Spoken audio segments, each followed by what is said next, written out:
The day is finally here and we're about to meet our babies. This has been the longest 9 months and I'm so excited to finally be in July. I'm doing some last minute packing.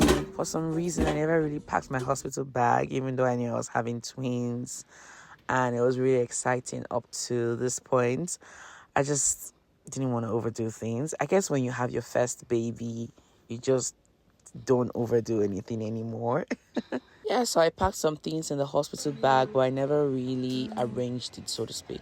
So Judah is just playing on the twins. He's just chilling, like enjoying his final moments as the only child in the house. Third trimester with one baby feels like hell, and then just imagine third trimester with 2 babies. It's extremely miserable, especially when the summer heat is beginning to come through. It's just extremely horrible, like sciatica, pain sleeping, pain waking, pain walking. It just never ends. My doctor offered an induction. When you're having twins, you get that offer if you want to induce your baby once you're term, or if you want to wait for natural labor. So we got an induction date and we came to the hospital, but they basically just kept us waiting for hours. So we came back home. It is my toddler's birthday on the day that I was scheduled to be induced, and I really wanted all 3 of them to share the same birthday. I feel like it's so much easier and it's so much nicer for all of them to just be born on the same day.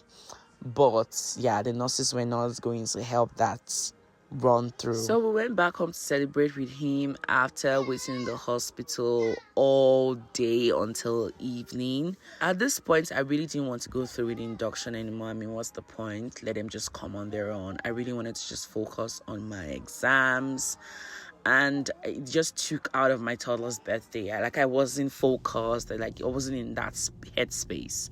So they told us to come back to the hospital. I came back. I wasn't sure how long it would take. So I told my husband, you know what? I would just go on my own. You can go to work or whatever, and we'll see what happens. And yes, we were right to do that because I went to the hospital. I basically spent the night there. It's just a waste of money and a waste of time because I didn't want to drive. I didn't know how it was going to be. And so I had to Uber from my house to the hospital, which is a bit far. It's in a different city. So it was just a waste of time, basically. So like I said, at this point I really didn't want to come for the induction anymore. This is the morning after I spent the night at the hospital and did not get induced or whatever. So a couple days go by and they finally give us a call that they're ready for us. Oh my goodness, I really wanted to turn down this whole call. Talk about Canadian healthcare system, it's just weird. We had an appointment and you guys are calling us almost 4 days later. This is us on our way to the hospital. We're really hoping that this time around they come through. We get to the hospital. Well, you guessed right. We started waiting again for long hours. My husband even fell asleep. And I think he had to leave for work because I think at this point we realized that we would probably be here for another 8 hours. And yeah, basically, so my husband left, went to work, and then I was shown to my room that he prepared for the twins and I. It took hours for them to finally get us settled, to put in the IV. I was in that room for hours at a time, and someone would just pop in and say, hey, how you doing? You're here for an induction for twins. All right, we'll just do this, do that. It took hours. And then I think at some point they're like, oh, we're gonna start this process now. Do you want to call your support person? So I said, okay, for sure. I called my husband. Hey, they are starting something serious this time around, so please come.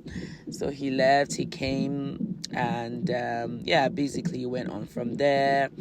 So because I was getting induced, I was given oxytocin. That was what was used for the induction. And then the nurse fixed in the catheter for urine collection. So I was really on the bed for a while. I didn't use the bathroom much. I was just in the bed doing this hovering around with my camera. That's all that was in front of me. The space they left for the support person. Then I'll look at myself. I think it was such a different experience for me because for my first pregnancy, I came into this exact hospital yelling, crying, screaming, almost naked at the emergency door. So this is really different because I'm like, oh, just chilling with my phone. It just felt so comfy and so relaxed, so to speak. Yeah, so this is a room tour of the room that I had, very similar to the room I had for my first delivery.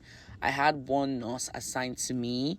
When she goes on a break, another nurse will come and take over. After a while, the anesthesiologist came in to fix the epidural, and it didn't work. It was a failed epidural, whatever. So he had to do it again because I could feel her when she was putting in the catheter. It was really painful. Yeah, but my toddler was at home with my sister, and like I said, it was a whole weight gain. After the anesthesiologist put in the epidural, they will monitor the heart rate of both babies. You can see it on the screen there. So I guess on this night, the hospital was pretty busy because the nurses just kept stalling, and they would say, "Oh, the doctor just happened with immediate delivery." You know. Daddy twins, are you ready? Yo, I'm ready. Does this man look ready, guys? I'm ready. He's not ready. He doesn't know what's coming in front. You're already in active labor, while I have to be induced to get to active labor. So the oxytocin is already going. I guess he's widening the cervix and doing what it's supposed to do, kind of quickening that cervix opening. When I first came in, I think I was at 1 centimeters dilated. So at the point where the oxytocin kept going, I got to 5 centimeter dilated. Then at some point, the doctor came in to break my water. But this is the heartbeat for the twins. They are monitoring both heartbeats. When I tell you this monitoring can be so annoying to get, it's not as easy as it looks. It's very difficult to kind of track their heart rate. Also depends on how active they are in there. So the nurses always have a hard time even finding one heartbeat, and then think about two.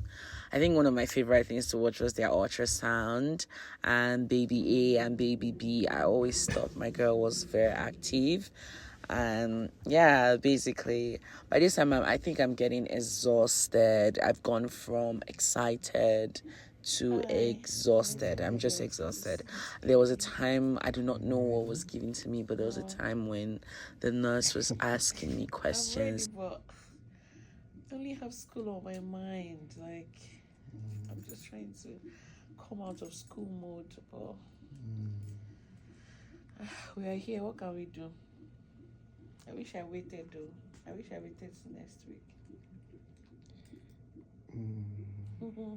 Rush of adrenaline and whatever. Well, for this one, it was quite relaxed and exciting and exhausting at the same time. So the oxytocin is still going. But I feel so tired. I wish I could just sleep a little. I cannot regain myself. Sleep is not coming. I slept a lot, but I just still have a bad headache.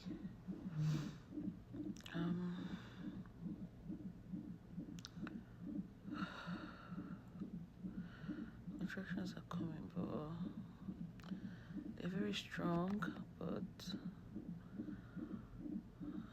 they're not mind blowing yet. Like, I don't feel like I'm out of my mind in pain. Just need to sleep.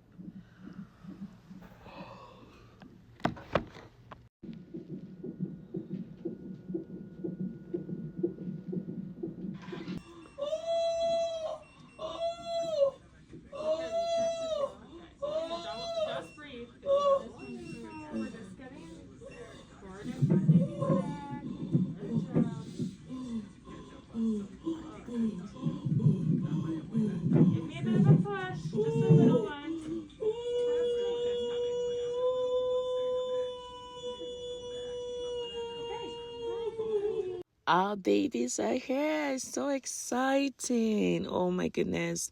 My girl came out first and then my baby boy. We called my family. Everyone was rejoicing, dancing. A day of joy indeed. Everyone was happy. It's such a joy for women to go into the delivery room and come out alive and babies alive, even with modern medicine.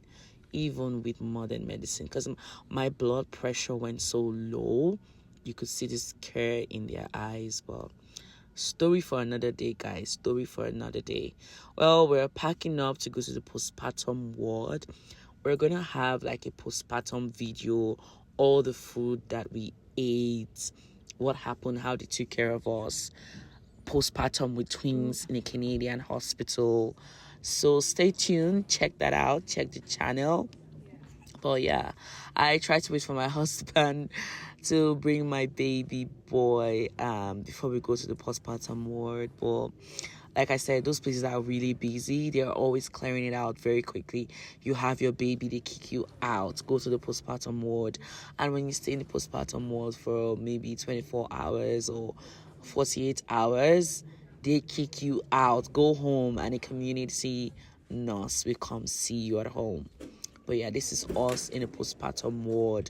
It's funny because I feel like I had this 5-star princess treatment for my first baby, and that was a single thing. But for the twins, oh my god, I just don't know where to start from with that postpartum story time. Because the room, let's just start with the room, was so tiny. Oh my goodness, it was so tiny. What is this, guys? I had twins. I have a big family. Where are we supposed to sit? I couldn't even walk. There was no room to wiggle through. Crazy. And then hospital food, of course. We'll be hospitaling. But my boy is so happy to see the twins. These people brought me flowers. Oh, now wow, they brought me flowers. I'm so happy. I see your brother. Well, this is baby B and baby A is sleeping. These people like to eat. Ooh, child, they love to eat. So they're always breastfeeding and yeah. And then they take them for their tests. So hearing tests, checking everything from head to toe, telling you, oh, everything is perfect. And 9 time with the twins in the hospital. It was really fun. But thank you for watching this video. Like I said, stay tuned for the postpartum video, just in depth of what happened after we had the twins and stayed in the postpartum ward.